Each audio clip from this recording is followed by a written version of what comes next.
இந்தியாவின் முதல் தற்கொலை படை தாக்குதல். அது ஒரு ஆண் இல்லை, ஒரு பெண் தன்னுடைய உடம்புக்கு எண்ணெய் ஊற்றி எதிரியின் ஆயுத களஞ்சியத்துக்குள் நுழைந்தாள். அடுத்த நிமிஷம் நடந்தது. நீங்க நம்பவே மாட்டீங்க. அந்த பெண் யார் தெரியுமா? அவள்தான் குயிலி.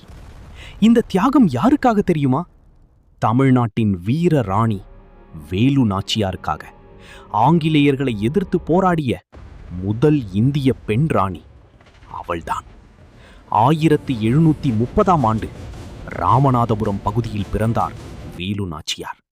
சின்ன வயசிலேயே வாள் சண்டை, குதிரை ஓட்டம், வில்வித்தை எல்லாத்திலையும் பயிற்சி பெற்றவர். அவர் ஒரு சாதாரண பெண் இல்ல, ஒரு போராளி. பின்னர் சிவகங்கை அரசர் முத்துவடுகநாதருடன் திருமணமானார். அமைதியான வாழ்க்கை. ஆனா அது நீடிக்கவில்லை. 1772 ஆங்கிலேயர்கள் தாக்கினர். அந்த தாக்குதலில் அவருடைய கணவர் கொல்லப்பட்டார்.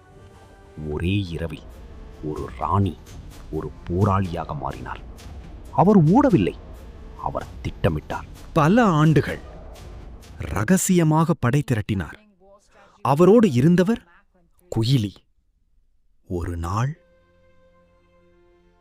குயிலி தன்னுடைய உடம்புக்கு எண்ணெய் ஊற்றி எதிரியின் ஆயுத களஞ்சியத்துக்குள் நுழைந்தாள்.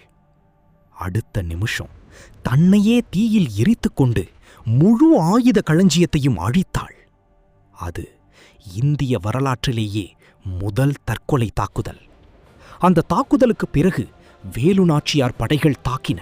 ஆங்கிலேயர்கள் தோற்றார்கள். சிவகங்கை மீண்டும் அவருடைய கட்டுப்பாட்டில் வந்தது. ஒரு பெண் என்ன செய்ய முடியும் என்று உலகத்துக்கு காட்டியவர் வேலு நாச்சியார். தைரியம் இருந்தால் யாரையும் ஜெயிக்கலாம், இழந்ததை மீண்டும் பெறலாம். அவள் ஒரு ராணி மட்டுமல்ல, ஒரு புரட்சி. இன்னும் இப்படிப்பட்ட உண்மை கதைகள் வேண்டும்னா சப்ஸ்கிரைப் பண்ணுங்க. புதிய பயணம் 2.0. இந்த வீடியோ பிடிச்சிருந்தா லைக் அண்ட் ஷேர் பண்ண மறக்காதீங்க.